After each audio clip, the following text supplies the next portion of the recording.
Yo, what's good, YouTube? Welcome back to another episode of Straight Ep.19. Your co-host, Zach. I'm your co-host, Blue. And welcome back to episode 19. First and foremost, thanks to everybody for all the previous support on all the other previous episodes. And we've been running it up on Reels and TikTok, so thanks everyone for all the continued support there. We'll continue to make more content coming very soon. Facts. I appreciate you guys running it up on the Reels. Keep commenting, and we'll look at the comments, and we'll see if we could add anything to the podcast. Exactly. So with all that being said, man, we just want to get straight into it, man. You ready? Yeah, let's get into it. So we had the NFL crazy game, Thursday Night Football, Chiefs, Chargers. Man, let's just get straight into it. Initial thoughts on this game. What were your initial thoughts on this game? Man, you're thinking the Chargers are going to have it, man, but they slipped up on too many plays, man, and at the end, Justin Herbert gets injured, so you're thinking it's over, but then he still is able to make a couple great plays, but they just couldn't pull through with it at the end because, the Chiefs. Exactly. They're the champions. Exactly. The Chiefs showed exactly what you expect from the Chiefs. They showed championship grit. They showed, when you've got Andy Reid and Patrick Mahomes, you just expect to win every single game. It doesn't matter who it is against. You just expect it, and that's what they showed. They find ways to win. They get it done. They will make second half adjustments. Even if it looks as grim as it did at certain points of that game where it was like, oh, my God, the Chargers are literally going to blow them out of the water and dominate them. It looked that grim. I literally sent a text into the group chat saying, oh, it's over. You know what I'm saying? That's how bad it looked at one point. And then somehow the Chiefs showed that championship character that they have, led by Patrick Mahomes, and were able to get it done somehow in the end. It was pretty astounding, in my opinion. I give a lot of credit to the Chiefs. But the Chargers, they kind of did exactly what they've always done. Even though they're missing a key star player, Keenan Allen. The Chargers on paper, statistically they won the game, but on paper they just look like a stacked roster. But once again, similarly to the end of last season, they just choked. For me personally, I think Brandon Staley, the coach, needs to be getting looked at. Because at a certain point, look, I guess, this guy is Mr. Go for it every time on fourth down. And then at certain points in this game, he went conservative. I don't understand that. The play calling for Justin Herbert, you have a top 5 quarterback in this league with an amazing arm. And let's be real. They threw 2 throws that was over 17 yards. And let me just fill you in. They were 2 for 2 on those throws for 74 yards. So you have success throwing the ball down the field. However, you're making Justin Herbert play conservative. I don't really understand that either. It was so predictable in the second half what the Chargers were going to do. It worked in the first half, but in the second half, the Chiefs were just able to make second half adjustments and get it done. I liked how both teams were able to have a good running game, though. Of course, and that's another point that I wanted to make with the Chiefs. With Clyde Edwards-Helaire, we drafted him in our fantasy league for Shooters Straight that we're participating in because we felt that he was going to have a good year. A lot of people never trust Kansas City running backs, but this year looks like a Clyde Edwards-Helaire was motivated. Let's be real. The end of that game, he kind of sealed it, with that run. He's holding on for dear life with the ball. Look, some thought it was kind of, lame how he was carrying it, but he was making sure he was not going to fumble that ball. Exactly. And I got to respect that. And that play, for me, kind of clinched the game. And he was sliding, man. He was sliding. It was going crazy. All season so far, throughout the first 2 games, Clyde Edwards-Helaire has put on a show, and that means good things for the Kansas City Chiefs offense. And let's be real. We were worried what was going to happen with Tyreek Hill, him being gone. Was Patrick Mahomes going to be the same guy? The answer is yes. Of course. Patrick Mahomes has, in my opinion, maybe even got better.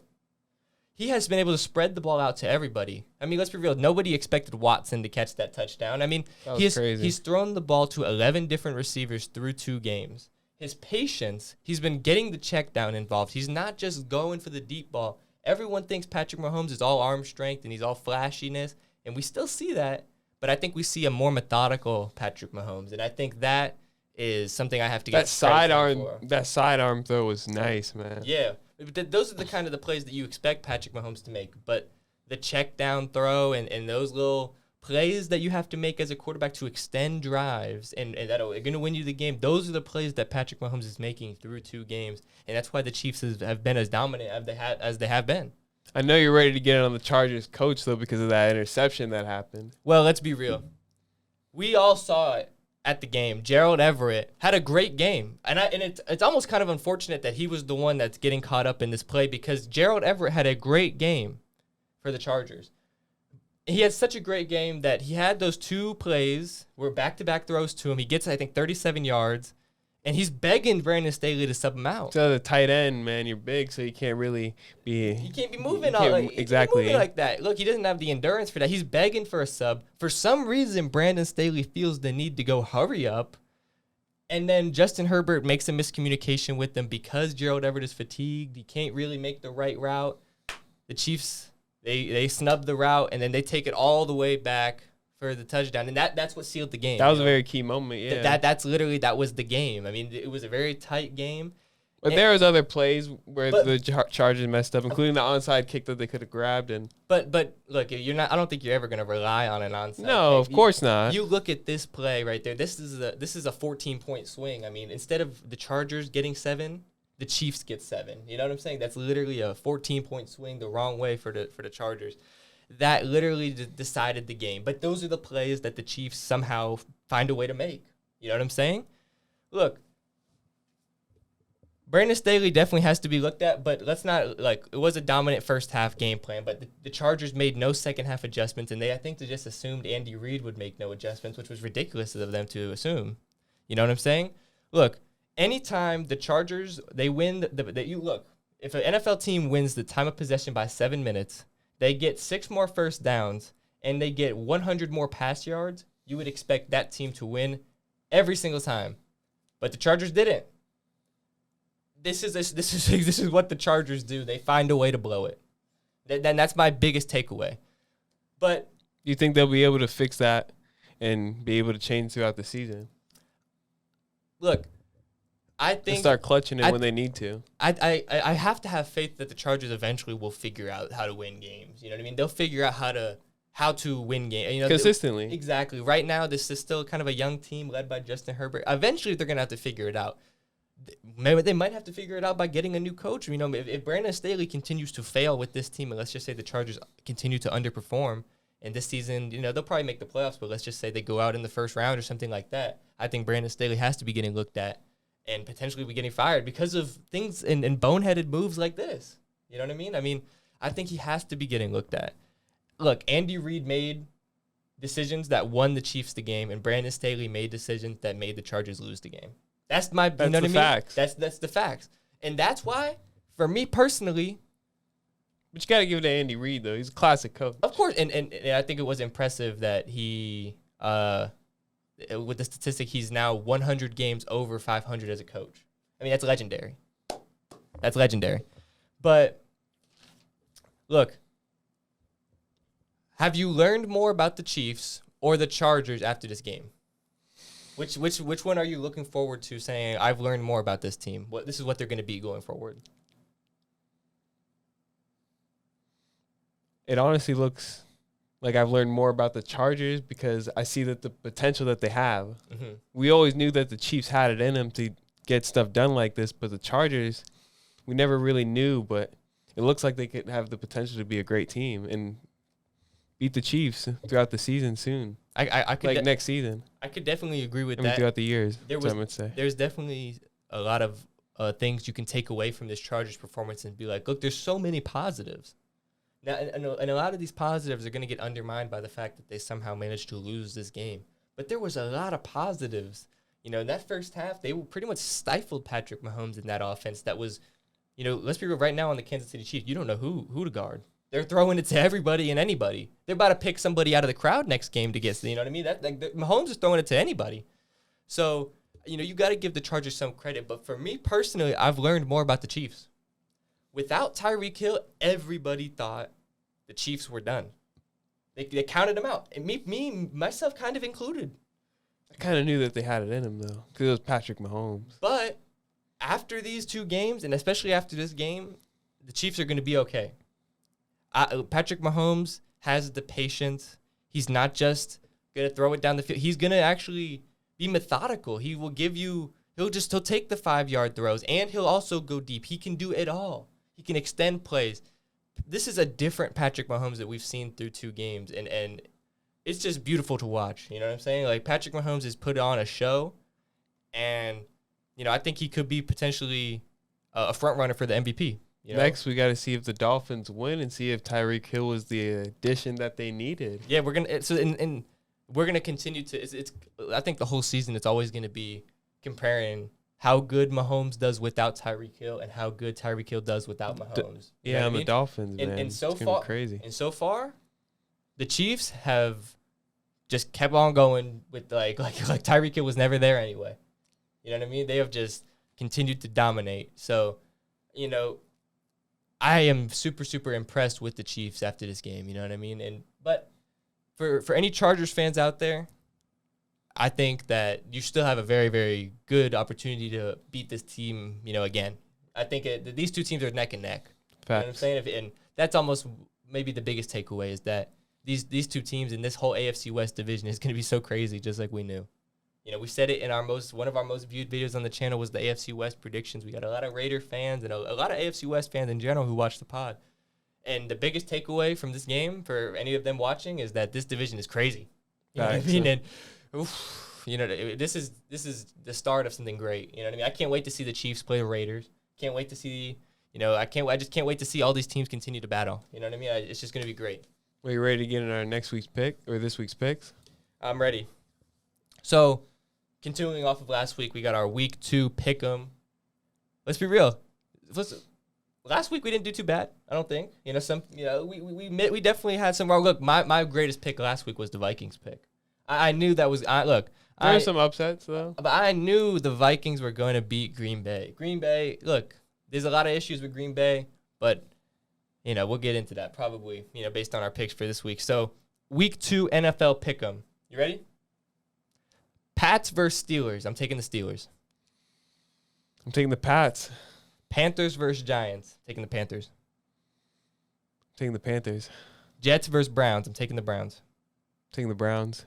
Colts versus Jags. Taking the Colts. I want Trevor Lawrence to win, but I know the Colts are going to win, so I got to take the Colts. Dolphins versus Ravens. This is going to be a good one. I'm taking the Dolphins. I'm taking the Dolphins. Bucks versus Saints. Taking the Saints. I'm taking the Bucks. Commanders versus Lions. Taking the Lions in this game. I'm taking the Commanders. Seahawks versus the 49ers, who underperformed last week. I'm taking the 49ers again. 49ers. Falcons versus Rams. Taking the Rams to bounce back and win. Exactly. I'm taking the Rams as well. Cardinals versus Raiders. I'm going to take the Raiders. I'm taking the Raiders. Texans versus the Broncos. I'm going to take the Broncos to bounce back and win. Broncos. Bengals versus the Cowboys. I'm taking the Bengals. Yeah, Joe Burrow for sure with the Bengals. Bears versus the Packers. I'm taking the Packers. Got to take the Packers. Titans versus the Bills. Taking the Bills. Bills. And then Monday Night Football, Vikings versus the Eagles. Taking the Vikings. Vikings for sure. So we had some interesting picks in there. One game I think that's going to be noteworthy, the Dolphins versus the Ravens. Facts. This is going to be a potentially heavyweight matchup. We don't know exactly how good the Dolphins are, and we kind of know what to expect with the Baltimore Ravens, led by Lamar Jackson. But last season, we just saw the Dolphins smoke the Ravens. So I know the Ravens are they're coming for blood, and this is a new look Miami Dolphins team. I think this is going to be a very, very, very good game. So you picked the Dolphins as well. What about the Dolphins basically? What gives you the faith? Their offense, man, it's just lethal. Led by Tua. And then they got Waddle and Tyreek Hill, bro. It's just we saw it in week 1 against the Patriots. We saw all three of them, combining. We saw Jalen Waddle on the touchdown catch. Stars on the field, and then they did the little Waddle dance, exactly. Bro. It was funny. And the Ravens, unfortunately, they're decimated in the secondary. You know what I mean? They've just been plagued with injuries. They were plagued with injuries last year, and it looks as if this year they're plagued with injuries again. They're cursed almost. So that for me, again, it gives me the faith that the Dolphins will be able to pull through. Facts. The reason why I picked the Patriots over the Steelers, though, I know you picked the Steelers. Yeah. However, T.J. Watt got injured. He did. And I know he's going to be out for a while, right? Well, maybe less than anticipated, but I don't even know exactly how long he's going to be out. They're saying potentially That's 6 weeks, 4 weeks, a 8 month, weeks. I don't know, something like that. Even if a month, like that's a little bit. So yeah, I definitely think the Patriots are going to pull through. The Patriots, I just don't know if they're going to be able to score enough. You know what I mean? But this game is going to be a defensive battle, I feel like. And let's be real, it's not I don't think either of these two teams are making the playoffs. You know, that's just I don't think so. Yeah. But the Steelers, without TJ Watt, they still have a great defense, and the Dolphins have a great defense as well. But last week against the Miami Dolphins, the Patriots looked bad. They looked bad. They were looking bad. Mac Jones looked bad. Let's just be real. Mac Jones didn't look great. The offense didn't look great. The offensive line was poor. The Patriots, they're not looking that good this year. If I'm just being honest, they're a mid at best type of team. The Steelers are as well, but I just think like can the Patriots score even 14 points in the game right now? I don't know. So that's why I think the Steelers, even without TJ Watt, have a good enough defense to stop this weak Patriots offense. And I know we thought the Broncos were gonna win last week, and they choked. They choked. Well, that was an all-time choke by Nathaniel Hackett. But I'd have faith that there's no way that they're gonna blow it this week. Russell Wilson is not gonna start out 0-2 with the Broncos. Yeah, there's no way. At home, playing the Texans. Like the Texans, they don't look as bad maybe as people thought, but I think the Broncos are just better. They should be, and the Broncos were better than the Seahawks as well. And so sometimes being the better team doesn't matter. Of course, sometimes it doesn't matter, but I have to pick the Broncos. There's no way Russell Wilson is starting 0-2 with this new team. If they did, I think it's time to hit the panic button. Not gonna lie, and we'll be talking about this. If the Broncos choke this one, we're talking about it on the next pod, saying it's time to hit the panic button on the Broncos, because my pick would have been pretty much down the drain already because I picked them to finish second. Facts. But I had a feeling that they weren't gonna get it done. I mean, Geno Smith did look impressive, and then the Seahawks are playing the 49ers this week, and obviously the 49ers did underperform last week. I just think, Geno Smith did look impressive and Trey Lance did look bad, but there's no way the 49ers can start at 0-2. That roster is just too talented, and they were basically playing in like a monsoon type of weather conditions. Chicago is a joke of a weather condition. They're literally slipping, sliding on the field and stuff. Like, come on, man, I'm not gonna judge Trey Lance for how he performs. Deebo Samuel, man, he's exactly like I'm not gonna judge this 49ers team for how they played in a monsoon. You know what I'm saying? It'd be ridiculous for me to do that. But I think maybe the last game that we might want to touch on, and we disagreed on our pick, the Bucks versus the Saints. You're going with the Bucks, and look. Of course, I'm going with the Bucks. The Saints always have the Bucks number recently. I'm taking the Saints, man. At home. Taking the Saints. What makes you have faith in Tom Brady to get it done against the Saints? You can't ever doubt Tom Brady. He's always going to be able to get it done one way or another. I know it's sad to say this, but he's just going to get it done. Always. He's just always going to get it done? He's always going to get it done. And he got some Mike Evans. Then he got... Well, they're receiving, we'll see how their receiving core... I think Chris Godwin isn't playing, but they will have Mike Evans, I think, but we'll see. The injury core is a little bit decimated, you know what I'm saying? Then Leonard Fournette. He has had a good game. Crazy, man. So I think those are going to be some of the things that puts them on top of this. Let's be real, the Bucks probably should win this game, but I like, Jameis Winston to be able to pull off an upset at home. Look, Chris Olave, I think he might have a big game. Might be his breakout game. As a rookie, this might be the game that kind of puts him on the map. Like, we already a lot of people expect him to win Rookie of the Year, so maybe not necessarily put him on the map, but this might be the game where everyone starts looking at him. Because if you beat Tom Brady, if you're a big reason, people are looking at you. So I think he could have a big game. Michael Thomas, look, is the old Michael Thomas coming back? I think look, if he is, the Saints could be something, maybe not this year, but in the future. We'll see if Slant Boy can rekindle his old magic. You know what I mean? He fell off for a little bit. Maybe he's back. I like the defense, and ultimately, I think the Saints they're just gonna come in and I feel like they actually feel like they can win this game, and that belief at home with the crowd behind you, if they start out hot, they're gonna have that momentum that I think to potentially go on and win this game. However, if Tom Brady does what we all know Tom Brady can do, and, Fourth quarter comeback. or if he can just go in there into the Superdome and shut up that crowd on the Exactly. first drive with a touchdown and get the energy out of that arena with a dominant drive like we've seen him do, then we're talking about a totally different ball game. But it just depends on how this game starts. The momentum is going to be huge in this game, I feel like. Bet. So you're ready to get in our NFL MVP pick and our offensive player of the year pick? I'm ready. Bet. So for NFL MVP, I'm picking Josh Allen. Josh Allen. Josh Allen. It's a lot of people are picking that. It's a good pick. He's just able to throw the ball. He's able to he's able to go on the run, man. He's just an amazing quarterback. He's able to do it all, And man. he's on arguably the best team in the NFL. You can't really beat that. And then he has an amazing wide receiver core and with Stephon Diggs, man. It's just the defense is there as well to help him out. he's just gonna most likely. I think he's gonna win MVP for sure. Like without a doubt, he's gonna win MVP for sure. And then offensive player of the year, I got Justin Jefferson. Man, the first game against the Packers, what a game it was. What a game it was, man. And Justin Jefferson, he's able to just catch the ball and just take off, take off.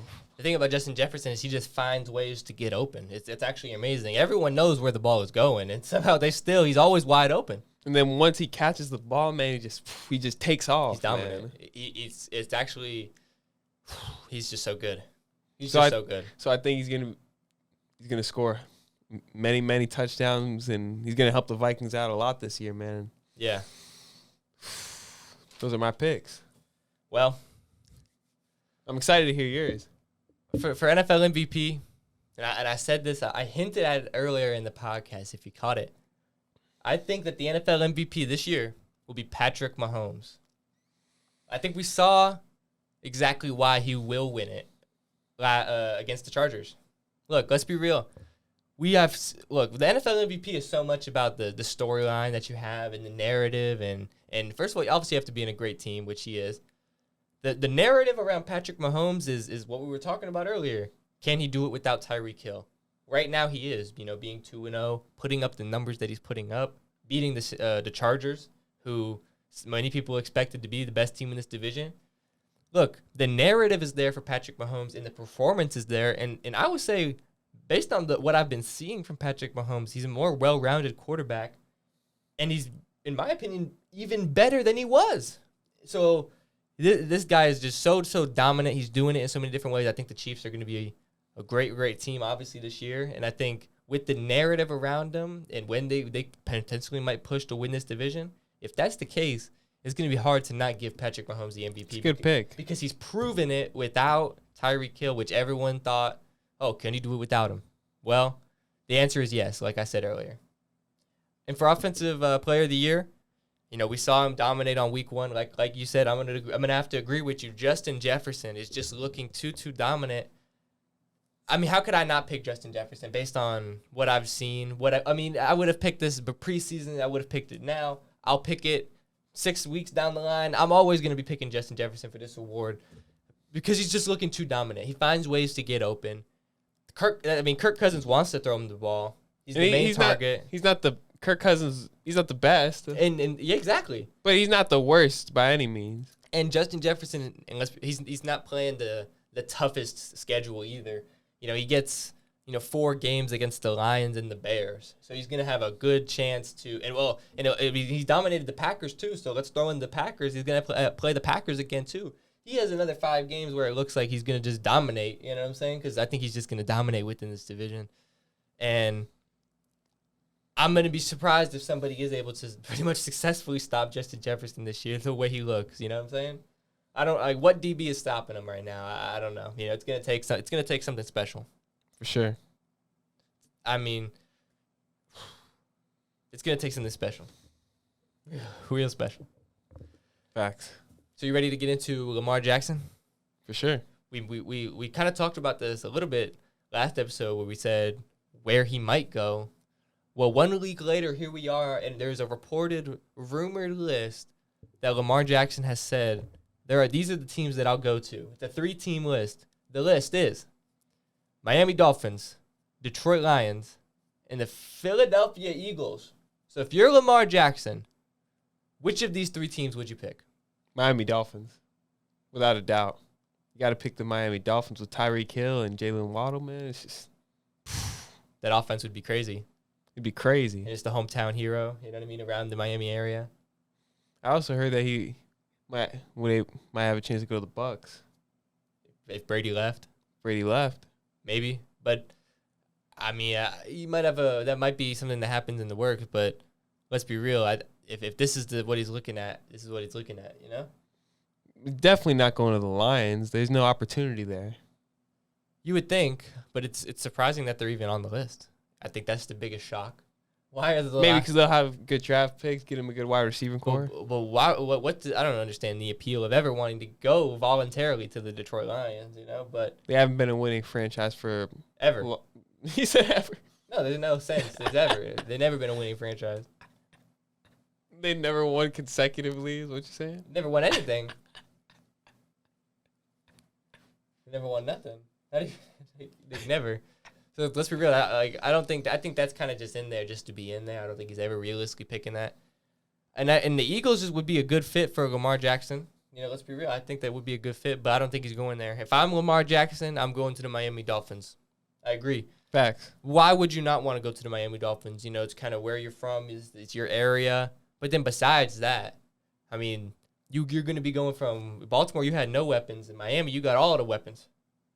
I mean, that offense, imagine an offense with Tyreek Hill, Lamar Jackson, Jalen Waddle, Chase Edmonds. I mean, booming. Raheem Mostert. That offense, who's stopping that offense? That's the fastest offense of all time. There's no possible way. Look, on the run, that offense would just be so crazy. I don't see. Honestly, if that happens, I don't see anyone stopping that offense. That might be one of the most dominant offenses that. You think though, if Brady retired and he went to the Bucks, that'd be another good option? It's going to be tough because you know it depends on if they're able to keep together some of those other guys. You're gonna still need Chris Godwin there. They're gonna still need Mike Evans. You know, we don't know what the future for them is looking like after Brady leaves. So I think there's a lot of question marks around the Bucks post Tom Brady. You're right. That we don't know about. It's definitely true. And let's be real. When is post Tom Brady coming? We don't know. We don't know. And if Giselle leaves him, like rumored, I mean, why would, like we said that last week, why would he leave the NFL? He has no reason to. So, you know, I think this potentially could be his last year, but I've said that before. You know what I'm saying? So. Of course. So you ready to get in the NBA? I'm ready. Bet. So we got the Suns owner, Robert Sarver. Yep. Yeah. Suspended for 1 year and fined $10 million. You think that was a light punishment for what he did? That was a light punishment. Of course. Let's be real. I don't know. And Adam Silver said this in the interview that they weren't even sure exactly how to punish him. It's not like they could. Apparently, they can't take away. You can't just take away the team from him or anything like that. Apparently, from Adam Silver. And I'm not acting like he's lying. I don't think Adam Silver's lying. You know what I mean? I would have thought the NBA would have punished him harder. You know, considering the allegations at hand here, they're not. It's not a joke. You know, to be an owner of an NBA team, like you can't be doing this. You know what I mean? Of course not. Using the N-word, you know, I mean, if he's using it 5 times, he's probably using it more than 5 times, but reportedly only 5 times. You know, I don't know how true that is necessarily. And then instances of inequitable conduct towards female employees, and we all kind of know what that means. They say inequitable to be politically correct, but we all kind of know what it's getting at here. None of that is right. I mean, that's just horrible.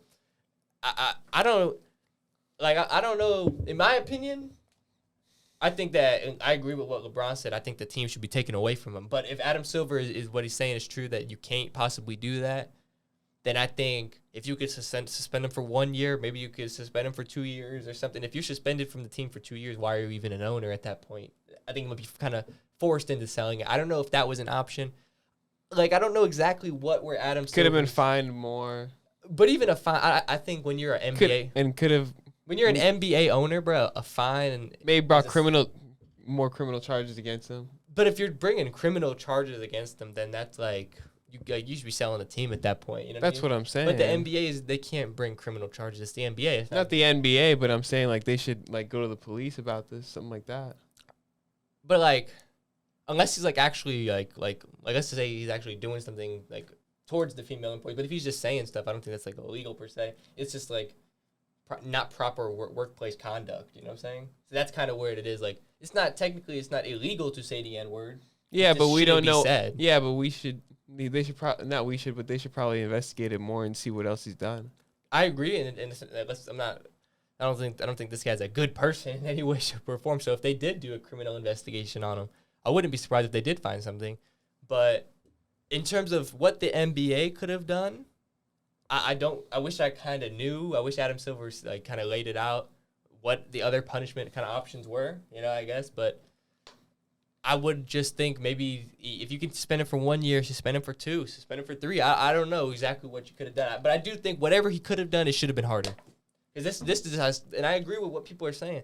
It just seems like a mere slap on the wrist. Like, let's be real. Is Robert Sarver, losing any sleep over this? You know what I mean? No, definitly not. I don't think Robert Sarver really even cares. Really, I think his apologies was like it's about as, I guess, sincere as a guy like Robert Sarver could ever be. You know what I mean? I don't think it was that sincere.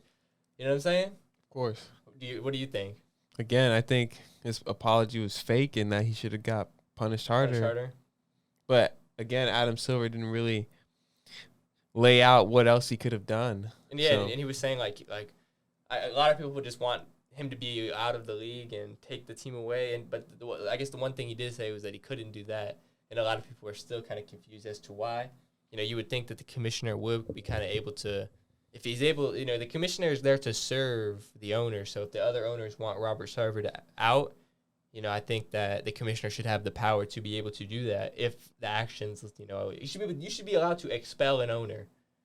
You know what I mean? If it's that bad, you know what I'm saying? And I think no one it's kind of ass because like the Suns are actually a good team right now, and it's like this is like I wouldn't want to play for this franchise right now. You think Chris Paul is like proud to be wearing a Suns uniform right now, knowing that, this guy, Robert Sarver, is the one writing my checks. This guy's a fucking, a horrible person, you know what I'm saying? Like, I don't know. That's just my opinion, you know what I'm saying? I just couldn't. I think that they got to do something. And ultimately, with all the backlash they're getting, I think that they will. They will eventually find a way to do something else. Yeah, I agree with that. So, let's get into the next topic. NBA executives named Luka Doncic top player under 25 to build a team around. You agree with this? Yeah, definitely. Over Jason Tatum or over Ja, yeah. Luka Doncic. So if you were an NBA GM, you would take Luka to build your team. Of course. Over Tatum, over Ja. Got to pick Luka. Well, what's so good about Luka?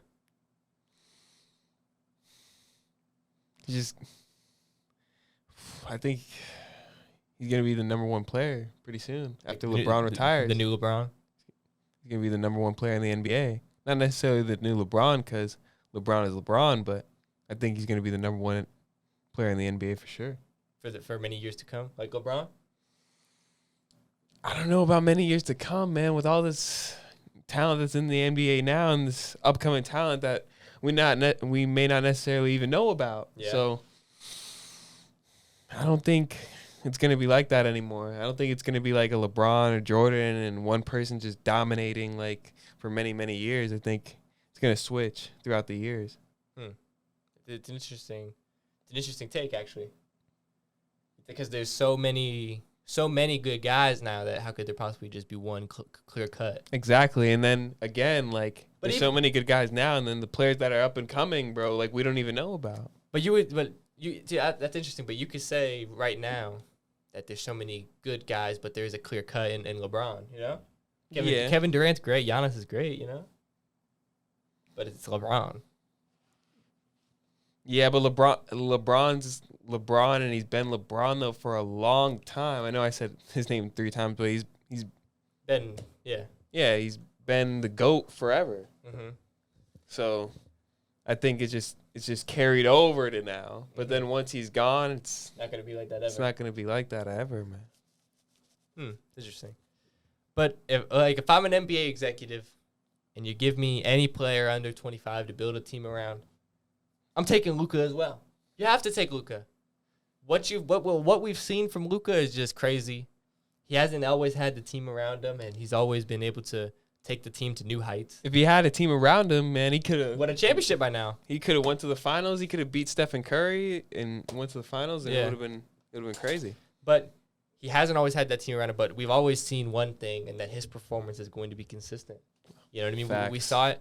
You know, even with Slovenia in the Eurobasket, or you know what I mean. We see him ball there. We see him ball in the playoffs. We see him ball in the regular season. We just see Luka is going to be Luka from here on in, and he's going to be something scary because.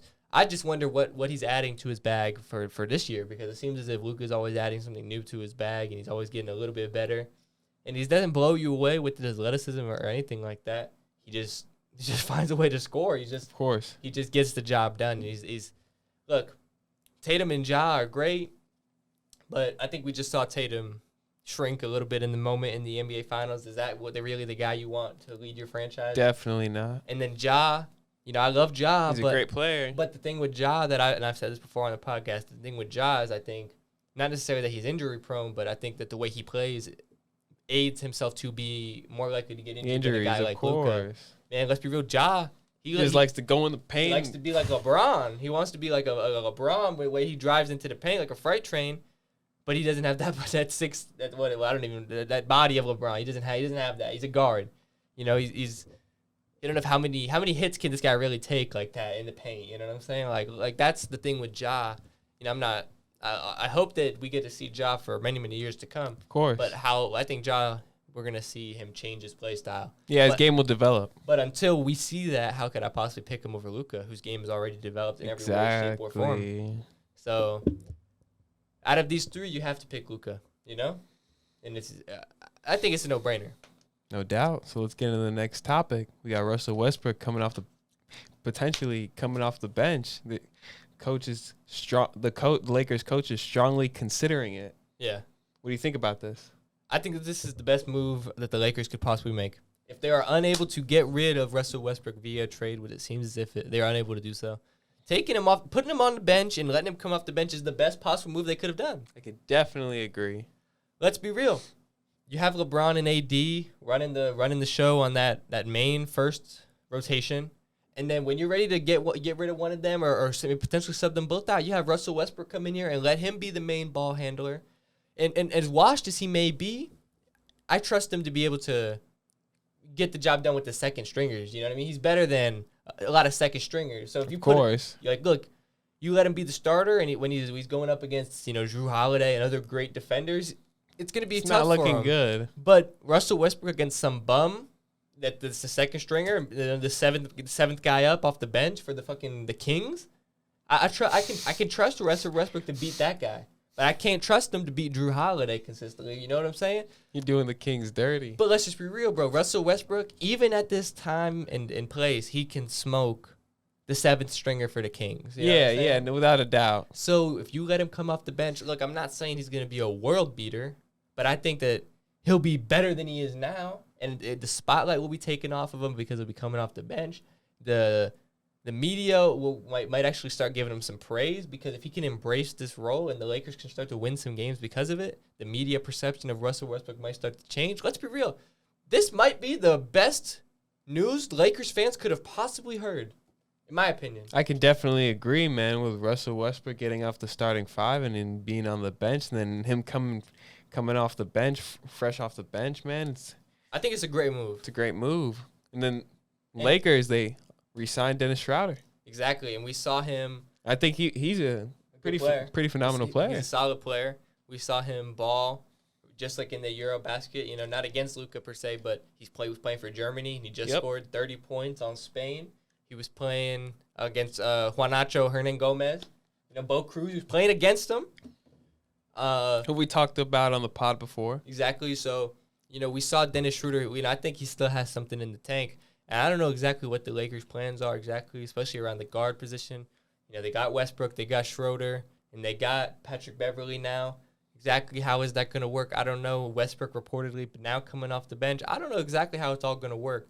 However, and Patrick Beverley always said he wanted to be on the Lakers playing with LeBron. However, if I'm the Lakers, starting Dennis Schroeder and then letting Russell Westbrook come off the bench, that sounds way better than the lineups that they were bringing out last season. You know, get AD. That's facts. Get AD at the 5.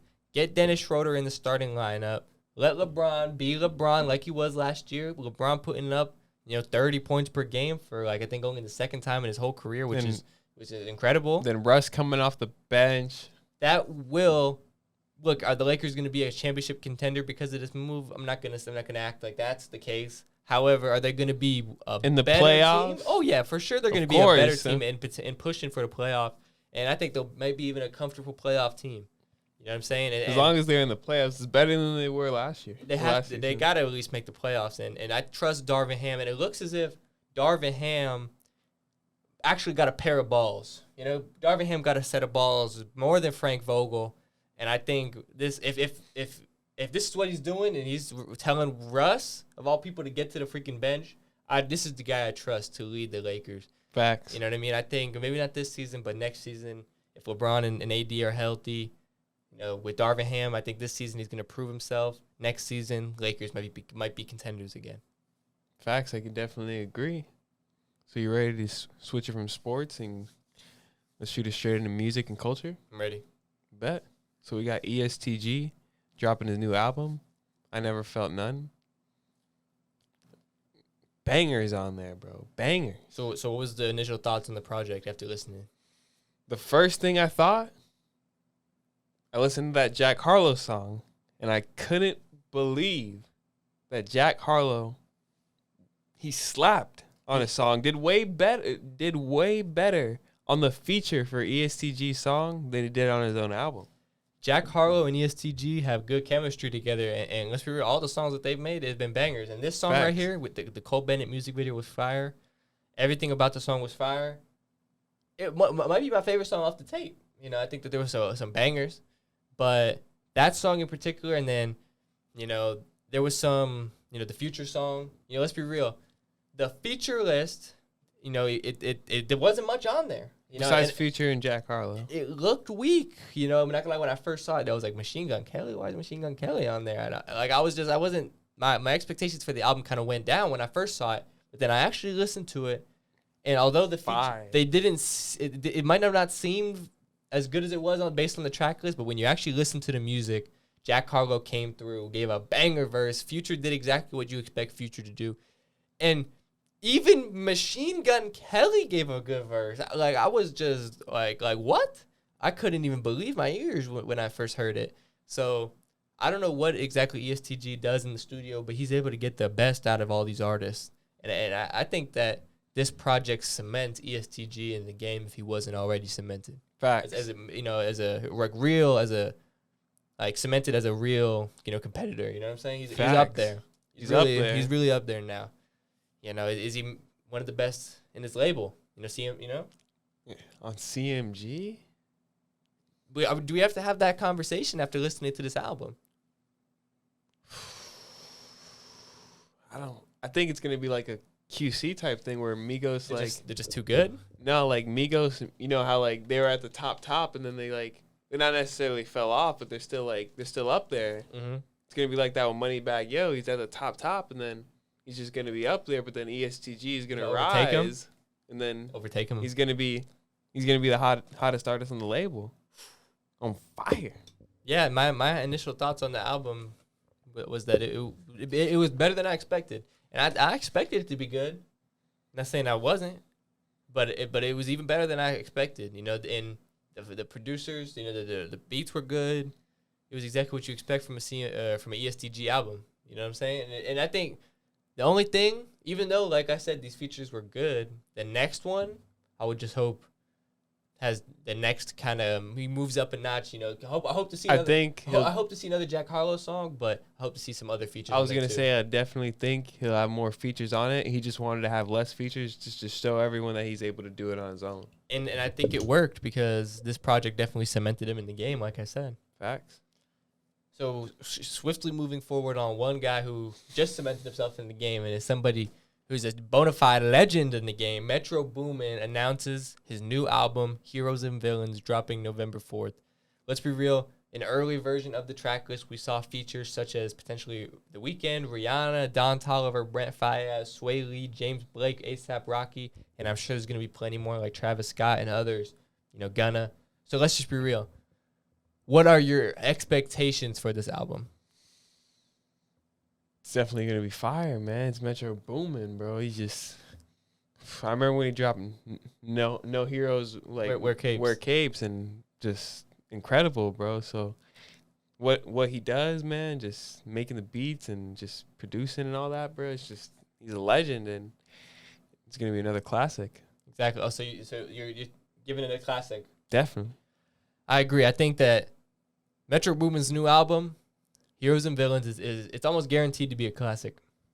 Not All Heroes Wear Capes, when you look back onto that track list, was legendary.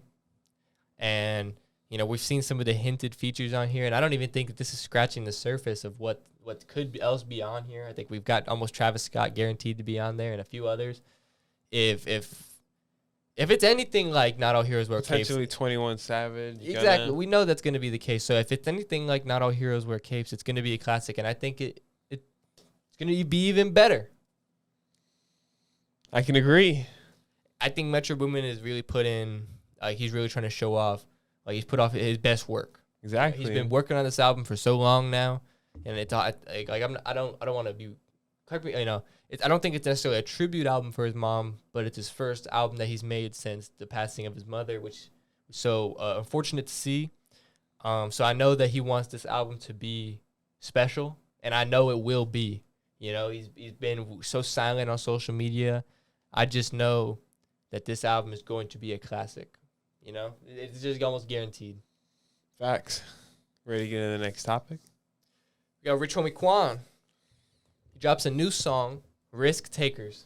He originally dropped a snippet for this all the way back in 2020. The song is starting to go viral. YouTube is getting is trending. On Twitter. Definitely downloaded it. It was fire. On Twitter, it had, almost 50,000 retweets. It was going crazy. So, we've seen Rich Homie Quan maybe start to bubble up again with his name. Can Rich Homie Quan make a real comeback? I definitely think it's possible. It could be in the works, man. He's a fire artist, and he's got some bangers in his arsenal, bro. He's proven himself to be talented, and I think he's definitely has the possibility to make a comeback. But he hasn't been able to make a comeback yet. Officially, we would say. Of course. So he's tried within the past years to make a comeback. He's dropped some singles here and there that have gained some traction, but he wasn't able to make a full comeback. But now you think now he actually can. I definitely think he has a chance. It's gonna depend on his next tape. You feel like exactly. He just can't blow his chance.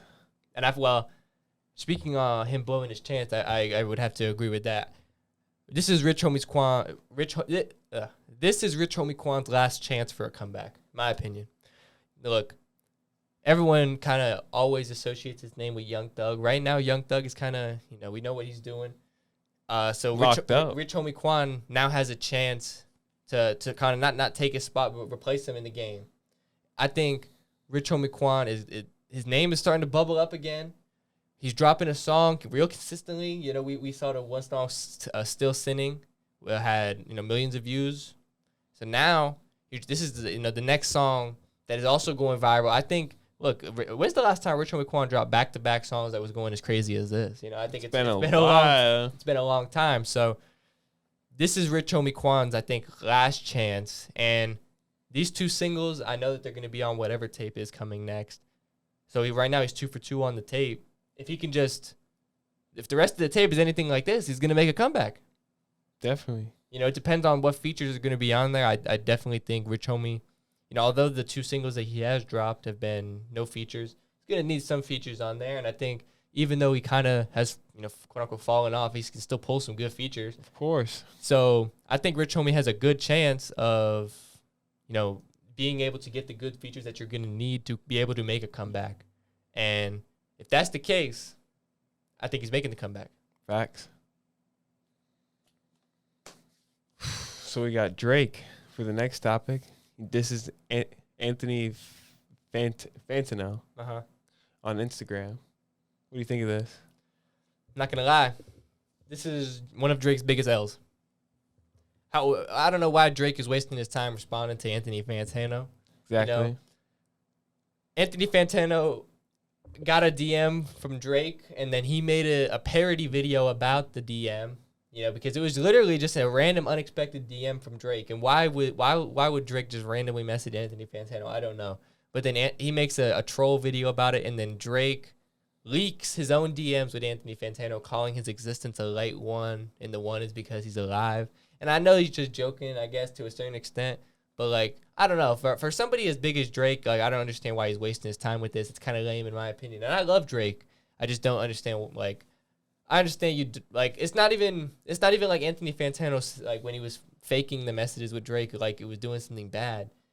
He was making a joke about how Drake sent him a vegan cookie recipe. A vegan cookie recipe, bro. So it's not even like... It's just being funny. It's not even like he was saying Drake said this, Drake said that, and then you have to show the DMs for proof. It was literally a vegan cookie recipe. We all knew Drake didn't actually send this guy a freaking vegan cookie recipe, bro. Drake would never do that.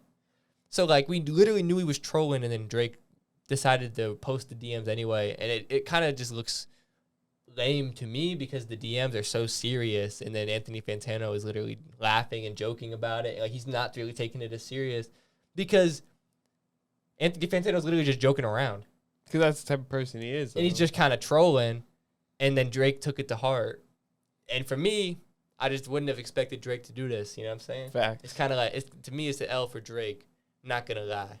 But what are your thoughts on it? I can definitely agree, man. Overall, it's an L for Drake. He shouldn't have wasted his time. He definitely should be working on his music, man, and working on his next album, bro. Because I remember we discussed it on the pod. The last album that he dropped wasn't great. So and let's be real, Drake might be DMing us because we just said his album wasn't great, and that's what Anthony Fantano did too. You know, Drake, I guess he doesn't handle criticism well on his music. So, I mean, we might be getting a DM from Drake soon calling our existence a light one because we just criticize his work. So, I just, you never know with Drake, nowadays, I guess. Well, like, I would have just, Anthony Fantano is so known for, like, not everyone, I would say, majority of people don't agree with his music takes, but he's very knowledgeable about music, and that's why he has a big following. He's not afraid to say something is mid or bad. And if it's controversial. He's not afraid at all. And pretty much literally the last Drake album he said he liked was If You're Reading This, It's Too Late. And that was almost 8 years ago. So damn. He might be capping though. Bro, but he's not, but I mean, he might be, I guess, at this point, but like literally on all of his videos since then, because he's reviewed every Drake album since then. And he shit on every single one pretty much. Damn. You know what I'm saying? So like, I know what you're saying. I don't know. So you ready in the next topic? Yep, I'm ready. Artists with the most Hot 100 entries in 2022 so far. So we got NBA Youngboy with 27, Future 26, Drake 25, Bad Bunny 24, Lil Durk 24. Anything that surprised you on this list? Not gonna lie, I'm not particularly surprised with this list.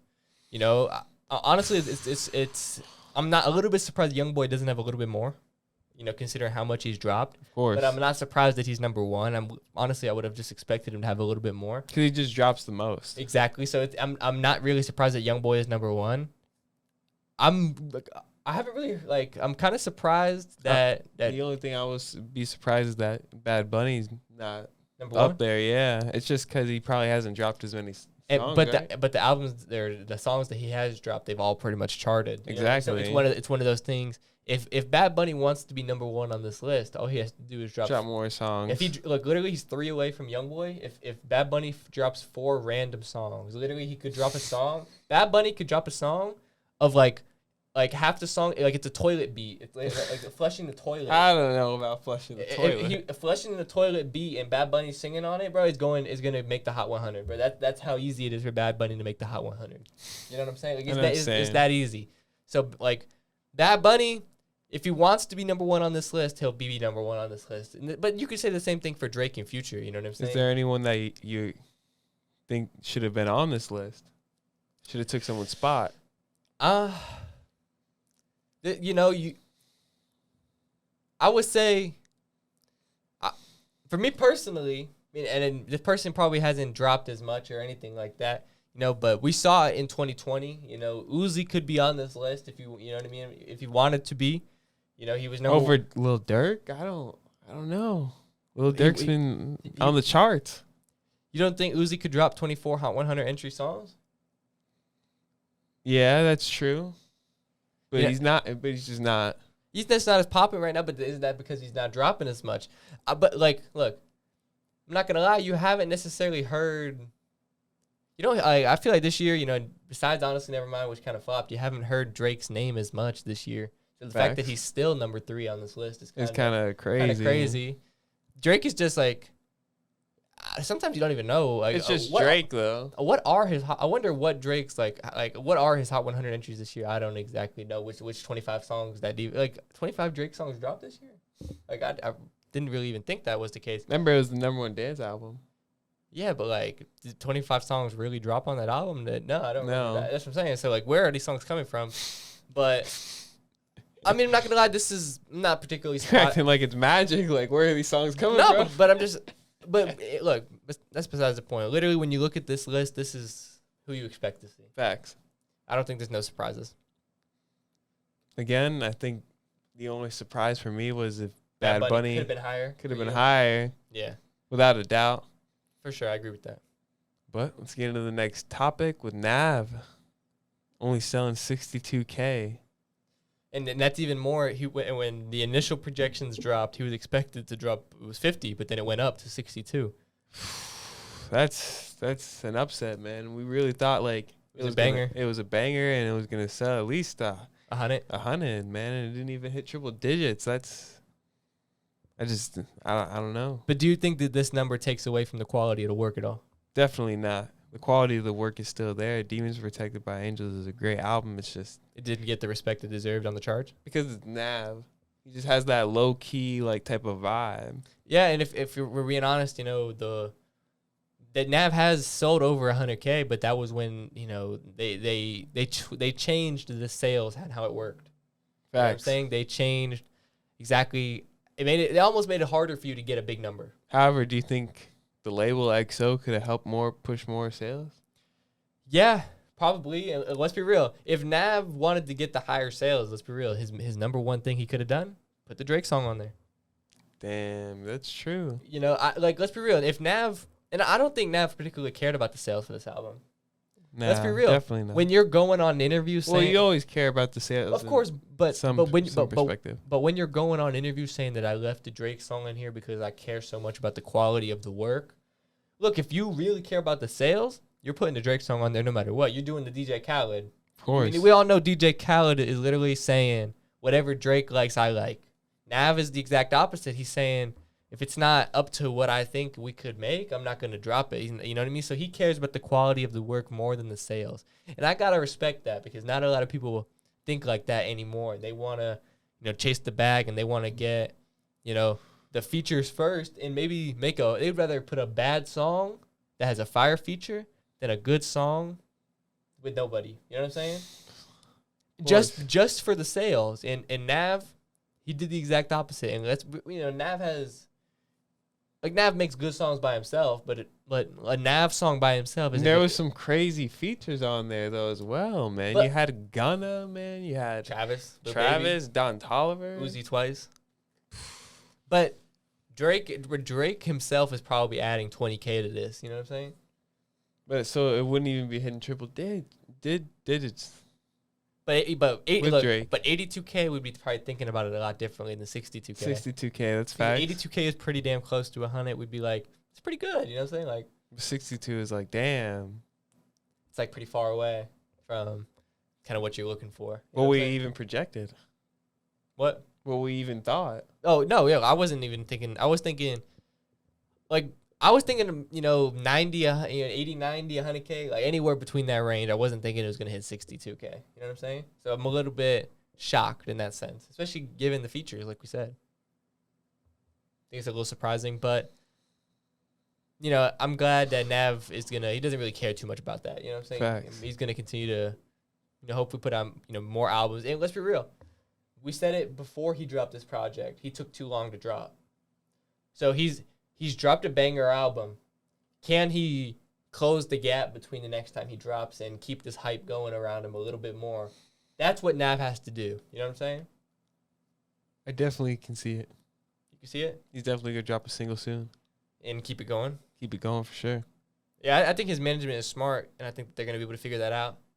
So eventually, you know, they're gonna keep this Nav name continue to bubble, and Nav's already cemented in the game, obviously, but they want to push him even higher. You know, the Nav To be a top artist. exactly. He still has more potential.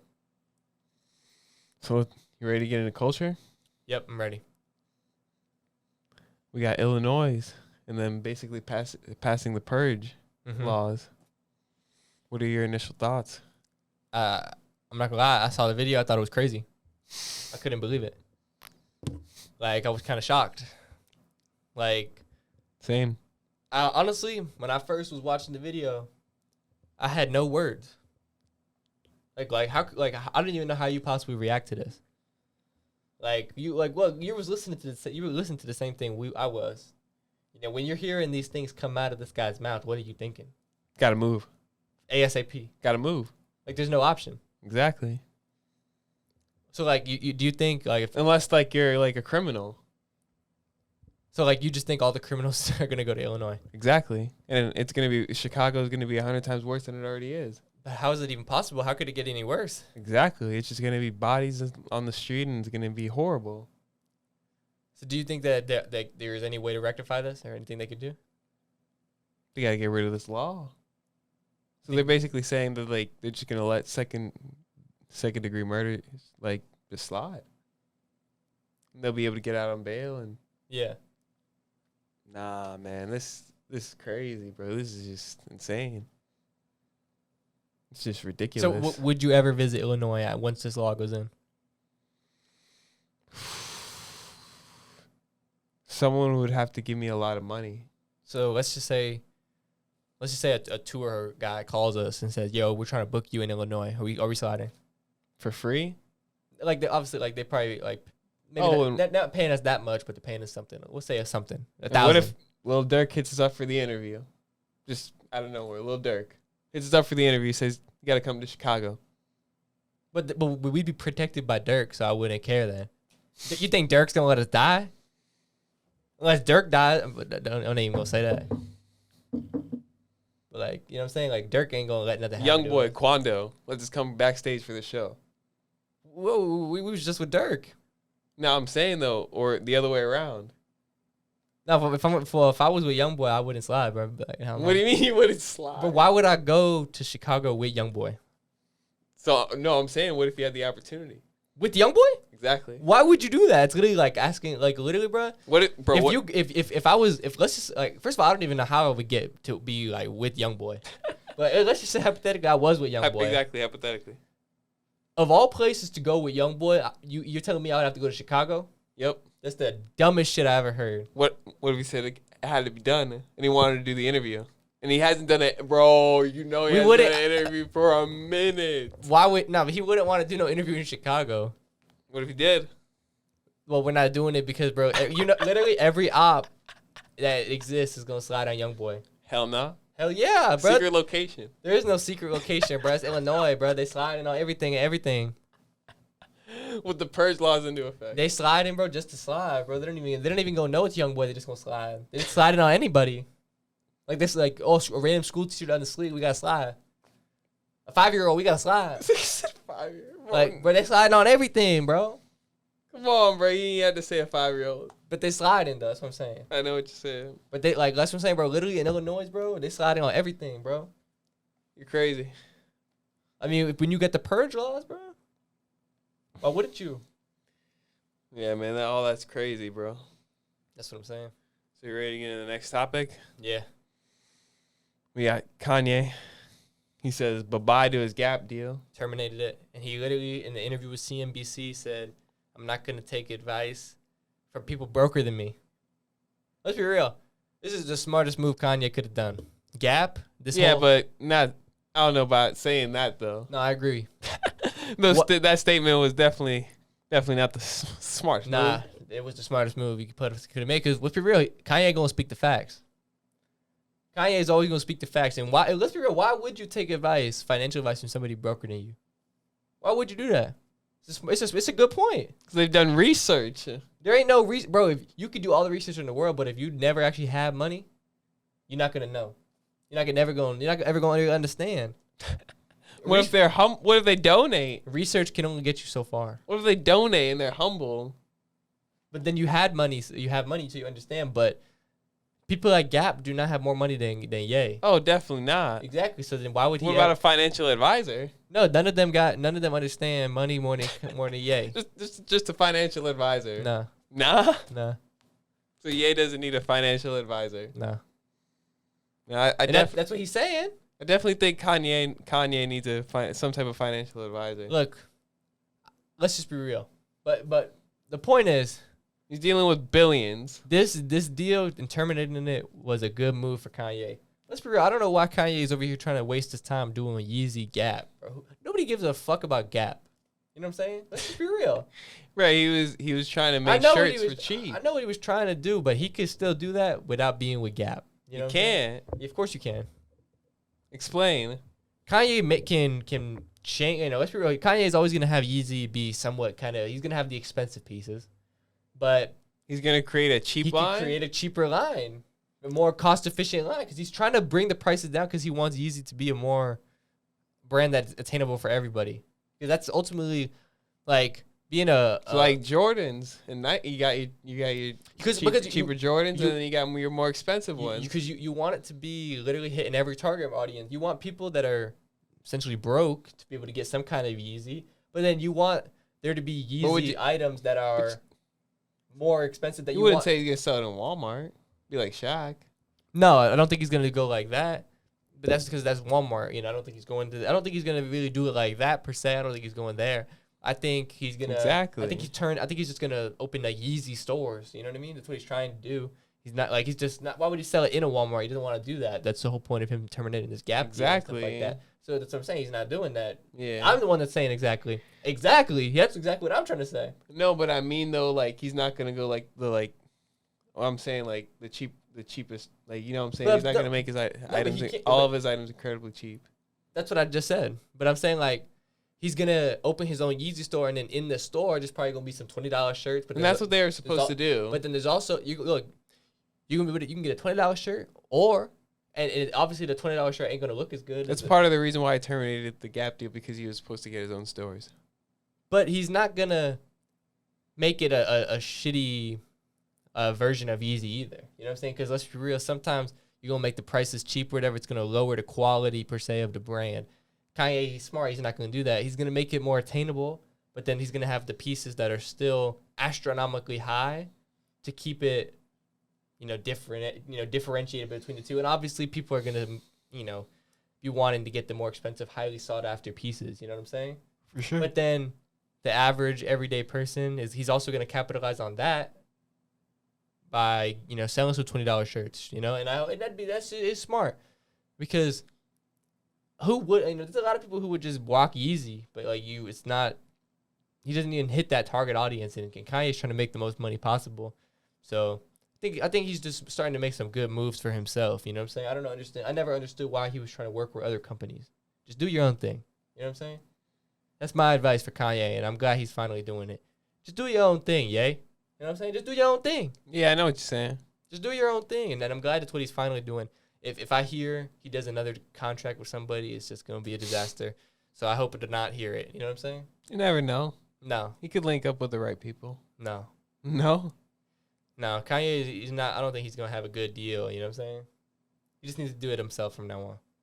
He could always, do, clothing collabs, though. But that's different. He doesn't need to have a whole contractual obligation and, shit like that. He doesn't need to do that. It needs to be Kanye at the top leading the way because he doesn't really work well with other people like that. It needs to be Kanye's vision and then the people working under him. But it'll always be interesting how he'll collab with other brands. But even a collaboration with other brands, he still has the main say. Yeah, of course. So that's what I'm trying to say. A collaboration, he's still going to have the main say. So that's why it's going to work. But this Gap, he had somebody 50-50 with him. It was never going to work.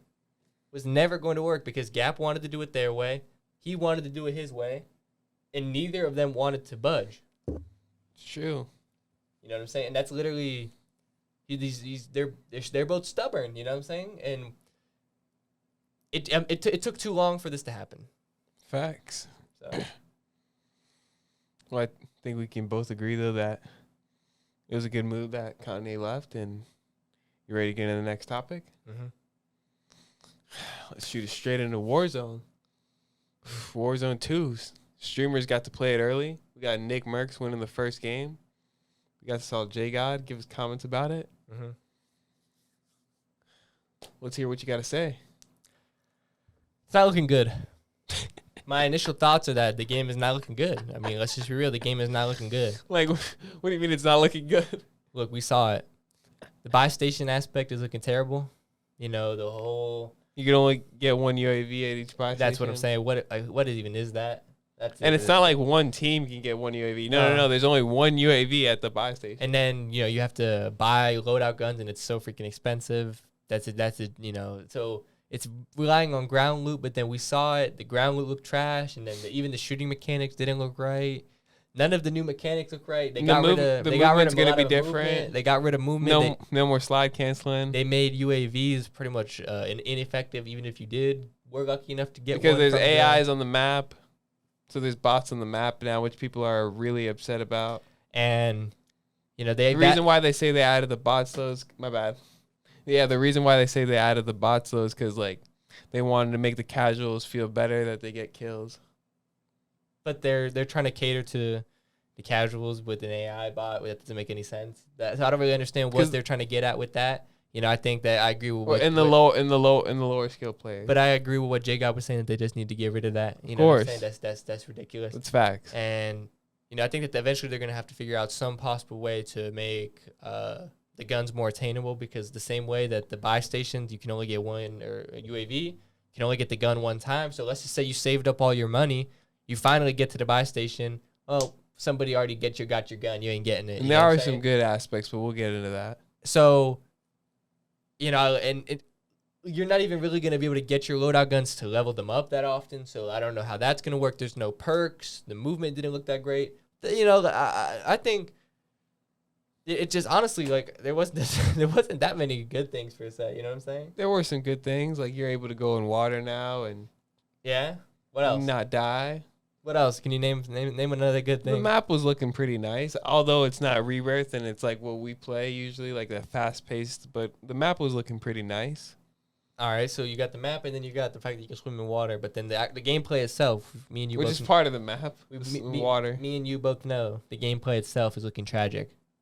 And you're just going back to old style, bro. You're not wanting to admit the fact that the gameplay is looking tragic. Because I love the fast movement, man, with the slide canceling, just running up, running up, But like, even J God said it. One of the bad things about it is just like there was only 100 players on the map, but the map was huge. Mm-hmm. So like, it's just you're gonna loot for a while and then not even run into a player for a decent amount of time. When that's just not. It's just. We want consistent gameplay. And another thing, you know, was the way that they have with the looting.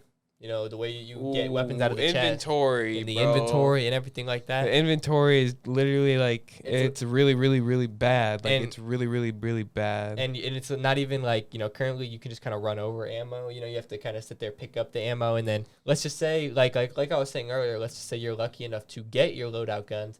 If you haven't previously been storing ammo for said gun, you're going to finally get your loadout gun and have no ammo for it. Because you have a bag and you're only allowed to carry limited things in that bag. So shield, ammo, like you have to pick and choose. So like, let's just say, and this is kind of, you know, let's just say you're rocking a sniper, you know what I'm saying, with your loadout. But you never had those guns on the ground, Lou. And you never really pick up, or let's just say you forget because you're just not really thinking about it. You don't have a sniper. You never pick up that sniper, you know, ammo. You're going to get let's just say you killed a team. You got the money to get your loadout guns. Boom, you get your SMG. Boom, you get your sniper or whatever. Oh, boom, there's a guy. Boom, get that snipe, Blue. Oh, I got no ammo because I didn't pick it up. That's what it's going to be like in the game.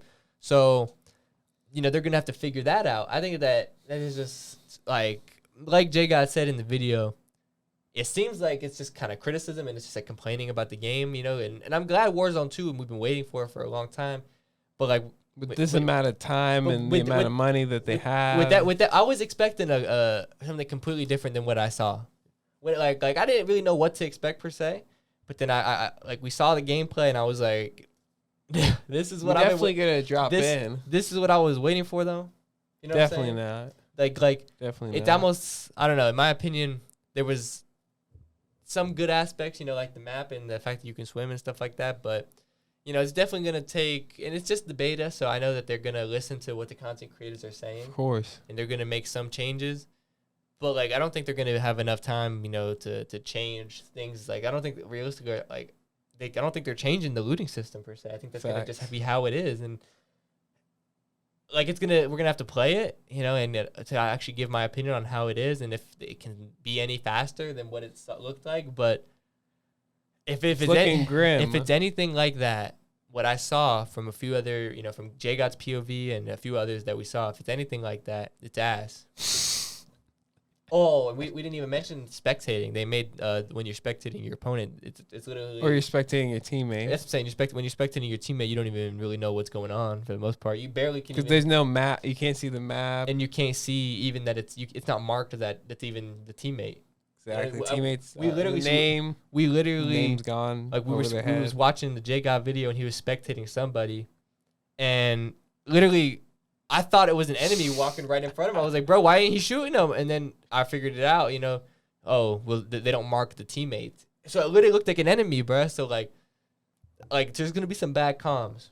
There's gonna be some. The comms are gonna be bad. Another good thing though that people are saying is that they added proximity chat, which is gonna be lit, so that you're able to hear like your opponents. Like say you're camping in a building, you can hear your opponents upstairs, like if they're talking on the mic. Oh yeah. That's lit. Yeah, that is lit. That's lit. Yeah, but actually, I don't know if that's lit. It's kind of lit. But then, like, some people are gonna turn that off though. Yeah. And, like, you won't hear them. No. I think. Like I said, there was an option to turn it off. Yeah, but I think like it just turns off. Like you can't hear other people's, but other people will be able to hear you. Then why would anyone turn it off? Then that's ass.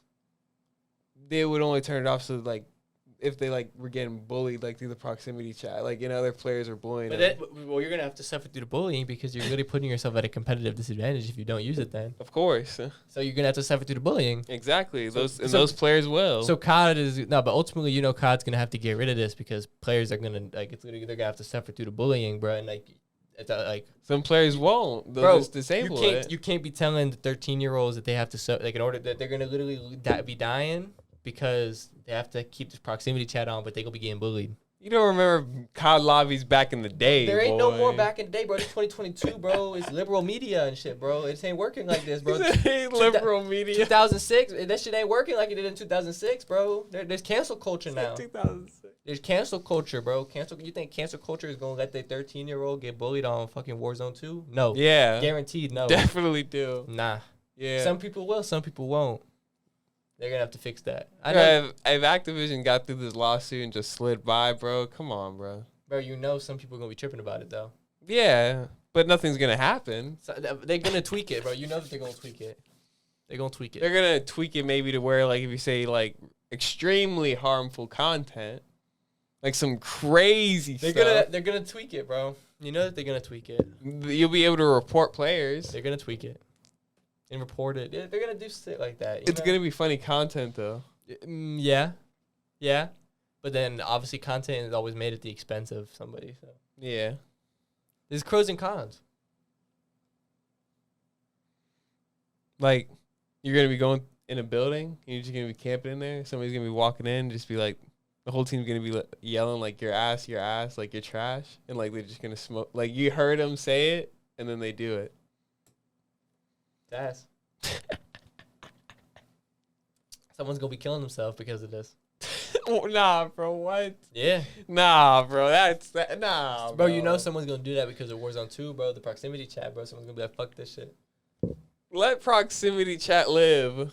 I'm just saying, bro. He said, I'm just saying. Somebody has to point at the facts about proximity chat. You know what I mean? I think the content is gonna be great, but some people aren't gonna be too happy about it, and some people aren't gonna have a good experience on it. Yeah, but overall, most people are saying it's gonna be a positive. Yeah, because the average person like us is, like let's be real. Somebody tries to bully me on the mic. It's okay, whatever. You know what I'm saying? but the wrong person, like a 13-year-old. Hey, man, the game's made for 18 and up. But bro. a 13-year-old reacts differently. You know what I'm saying? But hey, that's not what the game's made for. 18 and up. Bro. That's just what that's what they do to avoid legal issues. You know what do you mean? That's just what it is. Though. They put that on there to avoid legal. They put issues. Harmful language right on the to avoid legal issues. Come on, bro. They only do that to avoid the lawsuit, bro. Hey, for real. So you ready to get in the next topic? But overall, we think Warzone 2. No, don't say we. I know you about to say you think it's good or something. I don't think it's good. I think it's like has no potential. It has potential because it's Warzone 2, but like they got a lot of shit to fix. And they will. We'll see. Give it time. We'll see. I hope the COD devs watch it. You know what I'm saying? So let's get to the next topic. Well, the last topic of the day. Arguably the most blasphemous one of all. We got YouTube ads. Well, YouTube. They're testing they're testing whether they should run 5 to 10 ads before you're able to skip it, correct? Exactly. Instead of 2. Because usually you're able to just watch 2 ads and then just skip it. Mm-hmm. But now they're trying to up this to maybe 5 or in between 10. Maybe you have to watch 7. Maybe you have to watch 8. You never really know what to expect now. I think 5 is too huge of a number, but maybe if they did 3 or 4, but they were shorter length of time, that'd be okay. I wouldn't mind. So you want more ads? You think though? If they did 3 or 4 that were shorter in length of time, but they're not doing 3 to 4. They're doing 5 to 10. Yeah, 5 to 10 is too much. Like 5 to 10, like 10.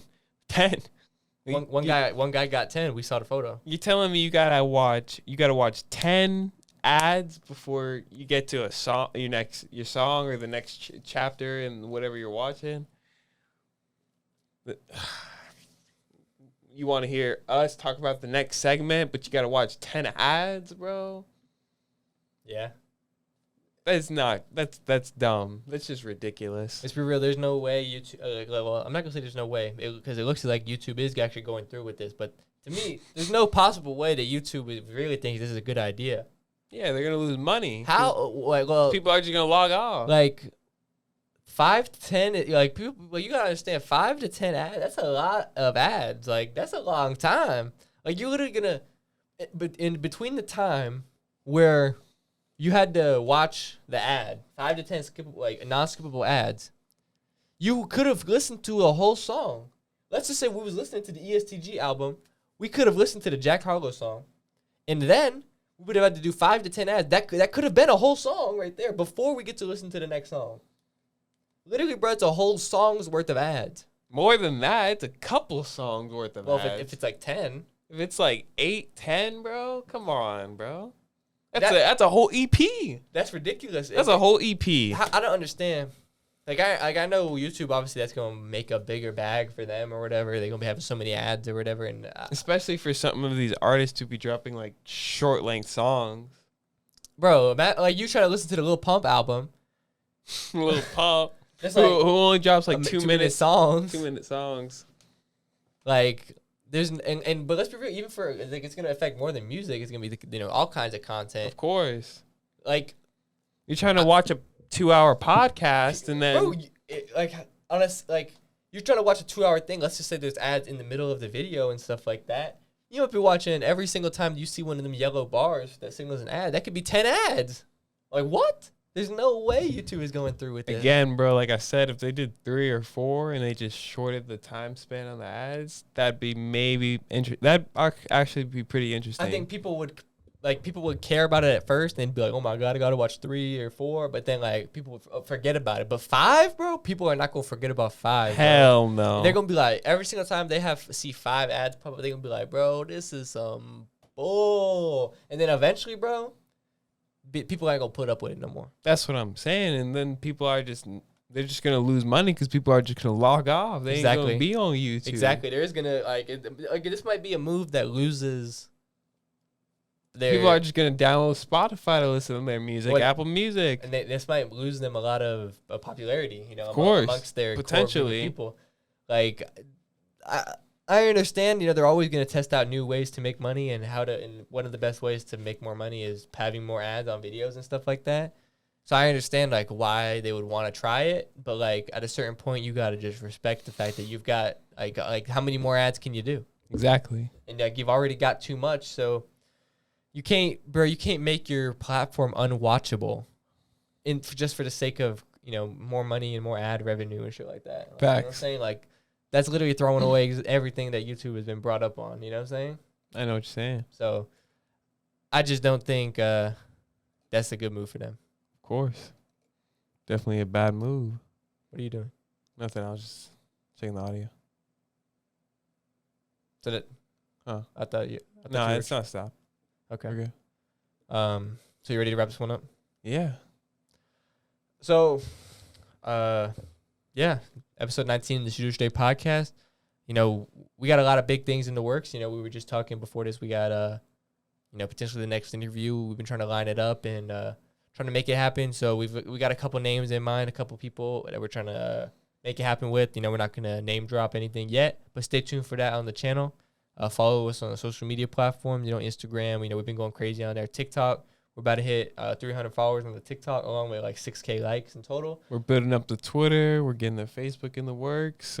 So continue to follow us on all of those platforms, and we're going to continue to build it on there, and we'll continue to post clips, and we're just gonna keep going up from here. So we appreciate all the support. Facts. Appreciate all the support, and we appreciate all the comments. Keep commenting, and if you comment a great idea, maybe we could add it to the podcast. We'll see. Yeah, You never know. Yeah. So Or if they say something very, very interesting. We might mention it on the next podcast. Exactly. So yeah, with all that being said, it's episode 19. It's your co-host Zach. I'm your co-host Blue, and we'll shoot it straight next time. Shoot it straight. See you. Peace.